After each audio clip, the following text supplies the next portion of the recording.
Good morning, everybody. How's everybody doing? Ngayong buntag sa inyong tanan, mga Bisaya. Magandang umaga sa inyong lahat, mga Filipino.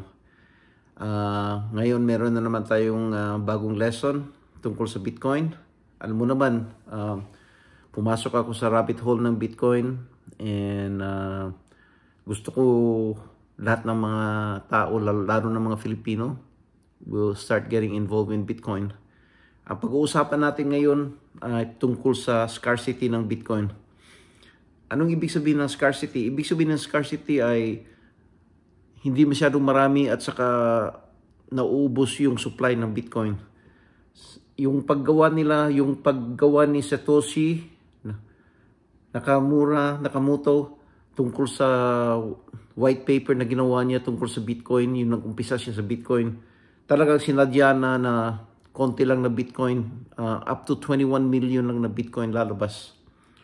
So, ibig sabihin nun, pag na-mine na ng 21 million Bitcoin, wala nang Bitcoin na mamamine, wala nang bagong Bitcoin. So, ibig sabihin nun, finite lang ang Bitcoin.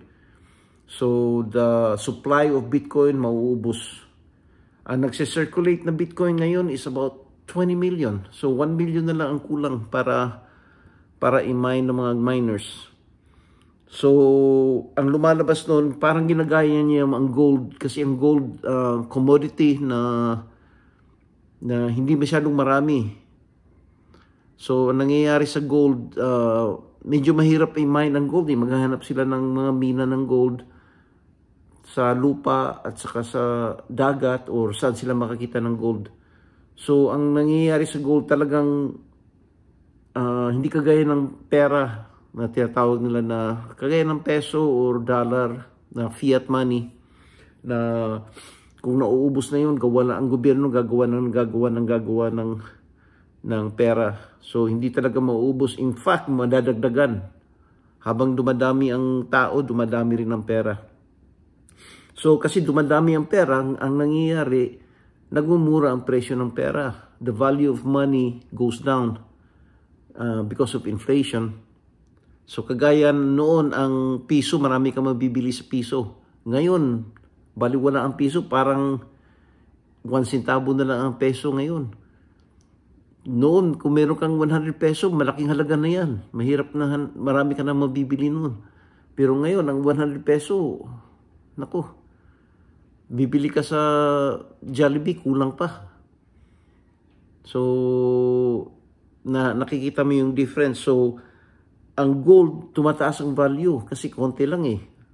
Lalo na ang Bitcoin. Kaya ginawa ng Bitcoin na merong scarcity para yung supply, konti lang. So, kung konti yung supply, naalala mo yung pinag-usapan natin na supply and demand. So, kung konti lang yung supply, tataas ang presyo. So, ganun ang nangyayari. So, talagang sinadya nila na 21 million na-cap ang supply. So, yan lang ang pinaka-maximum na supply. Tapos, hindi pa yan, meron pang mga 4 million na Bitcoin na wawala. Ibig sabihin nun, hindi na nila makukuha. Karami, yung nawawala na Bitcoin, yung meron silang wallet, nakalimutan nila paano kunin yun. So, merong minus 4 million na nawawala na Bitcoin na hindi na nila mahahanap, hindi na nila makukuha. So, actually, 17 million na lang ang nagsisirculate. Tapos, yung 17 million na yun, merong mga, at least half nun, hinahawakan na ng mga tao, ng mga investors na ayaw magbenta. Kasi alam mo yung presyo ng Bitcoin, pataas ng pataas eh. So, maraming tinatawag nilang hodlers. Ibig sabihin ng hodlers is hold on to dear life. Or, ang ginagawa nila, hawak lang ng hawak. Ayaw nila ibenta yung Bitcoin. Kasi alam nila, tumaas yung presyo. Kung titingnan mo yung pag-umpisa ng Bitcoin, galing 2008, zero pa ang halaga nun. Ngayon, umabot na ng 67 yata ngayon, or bumagsak konti, 66,000. Ang guess nila is by end of this year, aabot siguro ng 150,000. And then, the end of next year, baka aabot ng 200,000. So, yan ang mga prediction ng mga tao, iba-ibang prediction. Hindi ko alam kung anong mangyayari. Pero based on history sa Bitcoin, parang patpunta na nga dun. So kung alam mo yan, tapos naniniwala ka talagang tataas ang Bitcoin, bakit mo ibibenta? Hawakin mo na lang. Hintayin mo na pataas na tumaas. So parang hedge niyan sa inflation. Kung yung pera ilalagay mo sa bangko para sa savings account, malulugi ka pa kasi yung inflation mataas eh. So, ang value ng pera mo, kung lalagay mo sa bangko, liliit.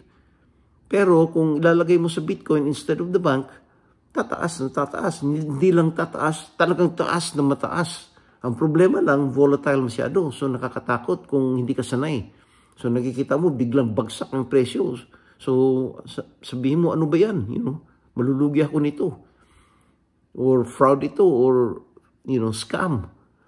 Yan ang isipin mo. Pero kung hihintayin mo lang, tataas yan. So, in the long run, ilang beses na nangyari, bumagsak ang presyo ng Bitcoin at bumalik. At hindi lang bumalik, nilampas pa niya yung all-time high niya. So, it's been happening paulit-ulit na ganun. Bumagsak, tapos tataas. Pero yung taas niya, sobrang taas naman. So, mangyayari niya this year kasi may halving tayo. So, ang supply, lilit pa na naman.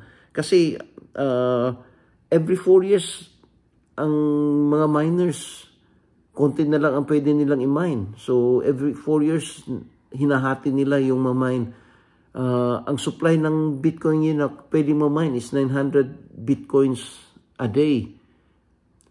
April 20th, it's only, 1 week na lang. Or 8 days, 1 week na lang. April 2024, magiging 450 Bitcoins a day na lang ang lalabas. Can you imagine that? Lalong kukunti ang supply ng Bitcoin. So, magiging scarcity, tinatawag ng scarcity. So, yan ang pinakamalaki sa Bitcoin na magiging scarce ang Bitcoin.